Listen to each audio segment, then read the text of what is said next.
evidentemente alguna vez alguien le dijo, un asesor le dijo al presidente Clinton, es la economía estúpido, cuando hablaban de estrategias de campaña.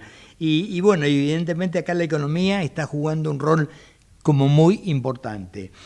Agustín Echeverne, economista y director de la Fundación Economía y Libertad y Economía. Agustín, ¿cómo estás? Agust Economía y ¿Cómo no? Progreso, no. No, libertad y progreso. Libertad y Progreso. Bueno, como verás, todos los calificativos apuntaban al mismo lado, ¿no? No hubo acá Sí, sí, por supuesto. más que un error de memoria de esto de no tenerlo anotado.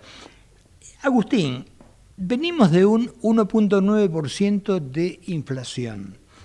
Y como la Argentina Sí, tiene más de dos bibliotecas, tenés a los que están de un lado y a los que están del otro que hablan de que esto que no dura porque las tasas, porque el dólar que se va a escapar, que para no escaparlo levantan las tasas y esto termina mal. Dame tu versión de esto. sí, bueno, hay que, también depende si lo mirás todo de muy, muy cortito plazo o si tratás de mirar la película completa. Si Totalmente. mirás la película completa, yo creo que por ahora el gobierno tiene logros extraordinarios. Sí, Falta la mitad del camino, sin lugar a dudas, porque faltan hacer reformas, falta la reforma laboral, la sindical, la previsional, y por eso es necesario, viste, ganar las elecciones y lograr el apoyo en el Congreso. Pero, o sea que si vos mirás de largo plazo y vos ves, la inflación bajó de 211% en el 23 a 118% en el 24, y este año va a ser, ponele 27%, poquito más arriba, un poquito más abajo, pero 211, 118, 27. Es un éxito notable, la velocidad total. de la caída es muy grande y se hizo sin hacer confiscaciones, porque, por ejemplo, muchos comparan con el gobierno de Menem y la convertibilidad.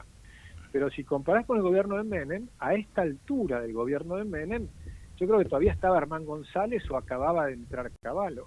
Es decir, Armán González no solo tuvo la segunda hiperinflación, sino que además después hizo el plan El plan Bonex, que es Bonex, una claro. enorme confiscación de Total. depósitos.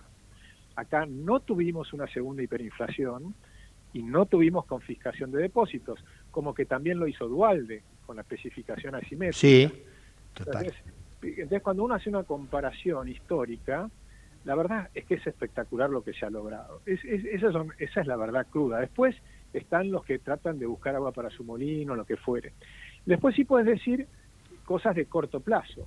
El desarme de las LEFIs hace un mes atrás provocó un desequilibrio. Ahí obviamente tenían una expectativa que no se cumplió. Inicialmente quedaron demasiados pesos en el mercado, las tasas se desplomaron al 14%, pero ahí sí tenías el tema del interés de que podías tener inflación, porque más que para nosotros el tipo de cambio es una consecuencia de la inflación y no lo que produce la inflación, que ese es Claro. el error para mí que tienen los keynesianos o que tienen los kirchneristas, por eso nunca le pegaron. Ellos controlaban el tipo de cambio y decían, pero ¿cómo sigue subiendo la inflación?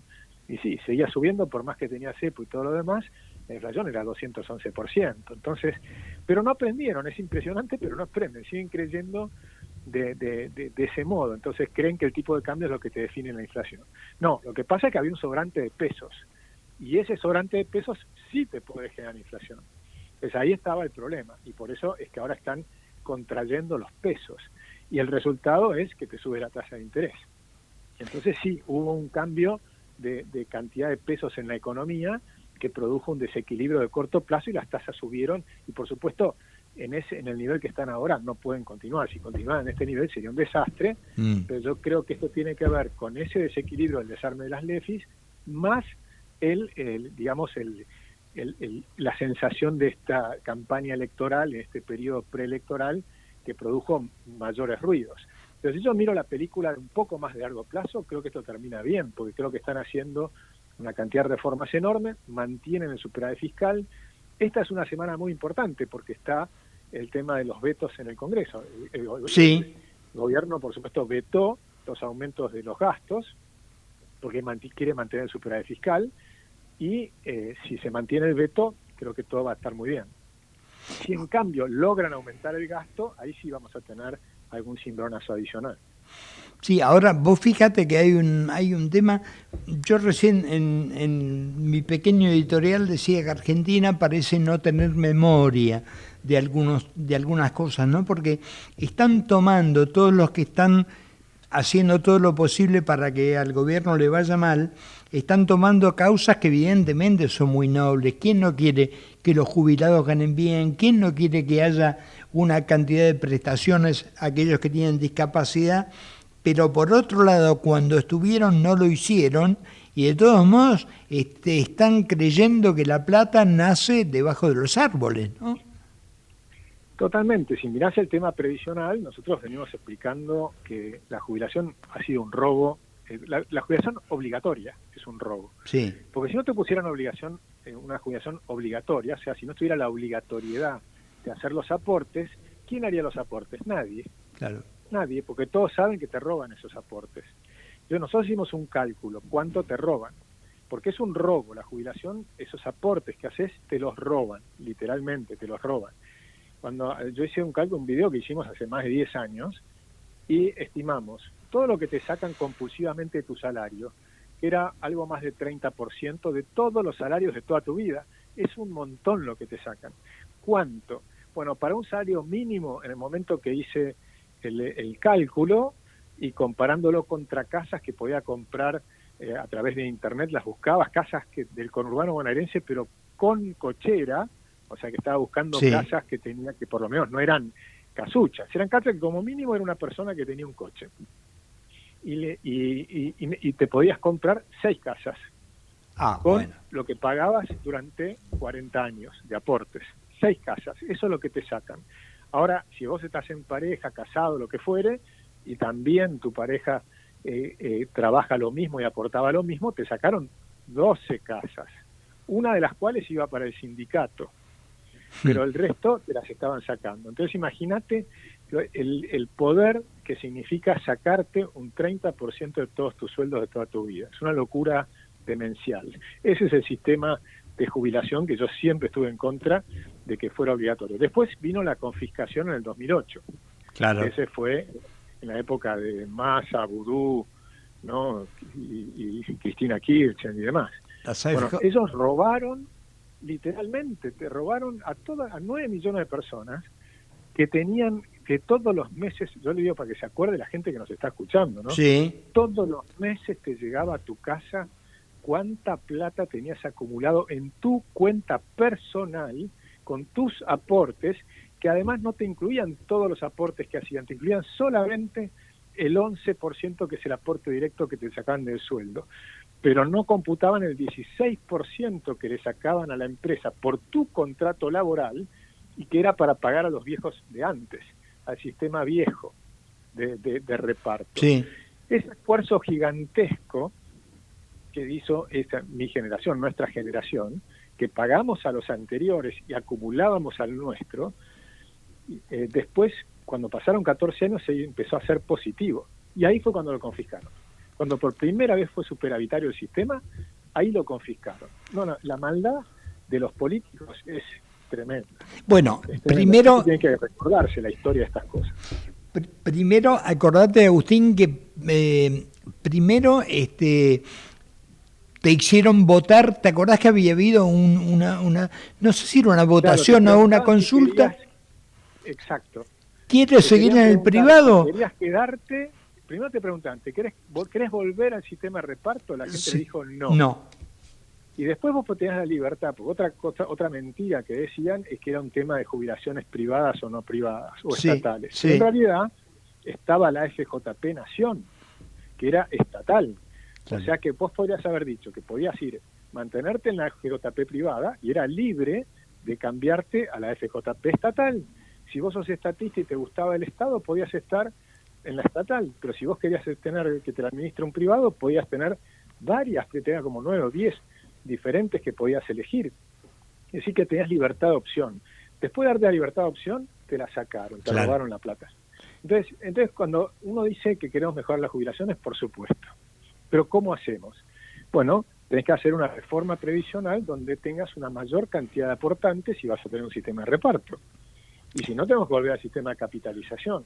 Pero nosotros lo que proponemos es solucionar el problema, pero trabajando de verdad. Por ejemplo, eliminando los 146 regímenes de privilegios, por ejemplo, donde hay gente que se jubila mucho antes. Eso te va a generar un ahorro. Ese ahorro podés hacer un aumento después en las jubilaciones. Segundo, un tema muy conflictivo. Todas las mujeres, el 50% del padrón, se jubilan antes que los hombres. ¿Y por qué? Si viven más que los hombres. ¿Por qué se van a jubilar antes? Eso es un privilegio que no tiene ningún sentido. Además viven luchando en un querer un plano de igualdad que el hombre, que son iguales, que son mejores, pero a la hora de jubilarse 5 años menos, ¿no? Exacto. Y yo sí puedo decir, si podría contemplar, creo que se debe contemplar, si por ejemplo una mujer tuvo muchos hijos y demás, durante un tiempo no pudo hacer aportes, bueno, puede ser que tenga menos aportes, pero no que se jubile antes. Hoy una mujer de 60 años es joven. Claro, la expectativa de vida...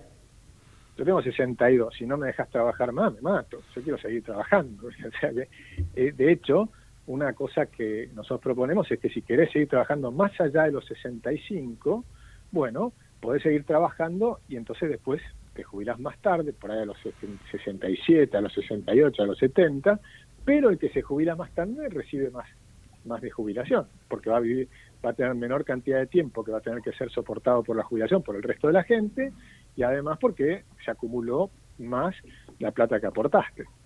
Ahora, los casos... Sí, perdón, redondea. No, básicamente lo que digo es, tenemos que ir a cosas racionales, ¿no? Les pago más, imprimo billetes, porque todos sabemos que eso genera inflación.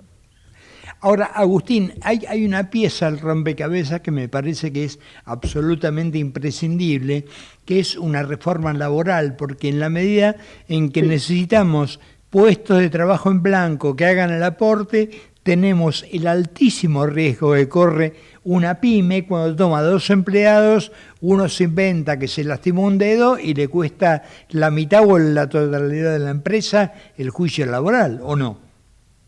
Totalmente correcto, y además también es correcto que entonces la mejor manera de, justamente, como después les terminan regalando a los que no hicieron aportes, a estas 4 millones de personas que no completaron sus aportes, y ojo porque otra cosa que se equivocan cuando lo dicen, que no, pero terminan completando el aporte el último día, no es lo mismo pagar 40 años antes que 40 años después. Claro. Porque 40 años antes tuviste 40 años de intereses.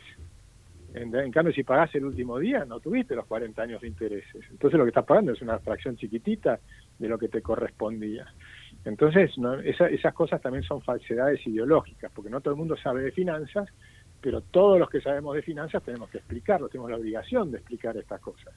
Entonces, pero lo que decís es totalmente correcto. Si tenemos que 50% de la gente que trabaja en negro, eso genera un problema fenomenal para un sistema de reparto. Claro. Y además el colapso de la tasa de natalidad, que es otro factor adicional. Bueno, ese es más difícil de combatirlo, pero yo creo que hay que empezar a explicarlo, la importancia de tener hijos. O sea, no tener hijos es una cosa... O sea, uno tiene hijos porque es para lo que perdura la humanidad, ¿no? Entonces ahora hay una especie de campaña para que los chicos no tengan hijos, que vienen afectándose desde hace 20 años, por todos lados en el mundo para bajar la población mundial. Y lo están logrando, van a bajar la población mundial. Va a bajar mucho más rápido de lo que la gente cree. Por ejemplo, China para el fin de siglo va a tener la mitad de la población actual. Mirá. La mitad. Europa también, Europa. Bueno, pero a ver, como todo, no tiene que haber siempre tiene que haber alguna razonabilidad en el planteo, porque acordate que el gobierno anterior prácticamente, te digo que fomentaba el embarazo juvenil. ¿Por qué? Porque iban prácticamente con el EVA-test y empezaban a cobrar. Y mucha gente, muchas chicas jóvenes de nivel realmente de mucha pobreza y todo, iban para eso.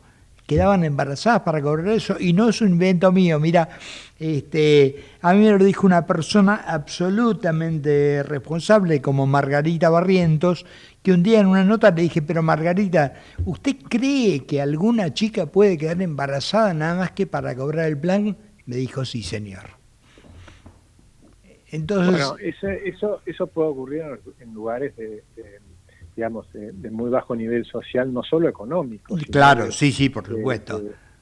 Sino de cultural y demás. Obvio, sí. Y además eso agrava el problema, porque encima tienen más hijos los que tienen menor posibilidad digamos, de darles una buena educación y demás. Así que, por eso son una serie de problemas, pero yo creo que todos esos problemas hay que tratarlos de verdad, en profundidad, como estamos tratando de hablar ahora, porque lo que es para mí el error grave es cuando decís simplemente tratarlo con la emoción y decís, ¿cómo puede vivir con tan poca plata un jubilado? Bueno, entonces ahí ya lo metés la parte emocional, claro. Y entonces aumentamos. Y aumentamos como si tuvieras la máquina de hacer plata, es decir, imprimir billetes, y que la tenés, pero vos sabés las consecuencias que eso tiene, que es la inflación. Entonces, y la inflación después te termina destruyendo todo. Y de hecho, si mirás los números, el gobierno actual hoy está pagando mejores jubilaciones que las que pagaba Alberto Fernández. Sí. Tanto en términos reales, y ni que hablar si lo contabilizas en dólares, pero hay que hablarlo en términos reales porque también subieron los precios en dólares, ¿no? Pero subió, no mucho, pero un poquito subieron. Entonces, por supuesto, sigue siendo un escándalo porque ha sido un robo durante 40 años. Tal cual. Y que no se puede solucionar. O sea, es un escándalo, sin lugar a dudas. Es un escándalo que se ha hecho con la jubilación. De hecho, si me preguntás a mí, de las peores cosas que han hecho al reformar la Constitución, que esto no estaba en la Constitución de Alberdi, la de 1853-60, sí, fue poner la jubilación obligatoria. Mucho mejor es cuando no es obligatoria. Porque si no es obligatoria, cada uno hace lo que quiere y te aseguro que lo va a hacer mucho mejor que el Estado. Tal cual. Agustín, no quiero terminar la nota sin que me des un párrafo sobre, tenemos elecciones ahora en provincia de Buenos Aires, luego vienen las generales. ¿Cómo ves? ¿Cuál es tu olfato, tu sensación de cómo va a venir esto? Yo creo que va a venir bien porque la gente, cuando vos mirás, yo miro mucho el índice de confianza del consumidor. Sí. Cuando el índice de confianza del consumidor está bien, que ahora está bien, está en niveles muy altos, te da que gana, sea quien sea, el candidato que está gobernando. O sea que la Libertad Avanza lo más probable es que gane estas elecciones. Creo que además fue muy bueno que se logró un acuerdo con el PRO.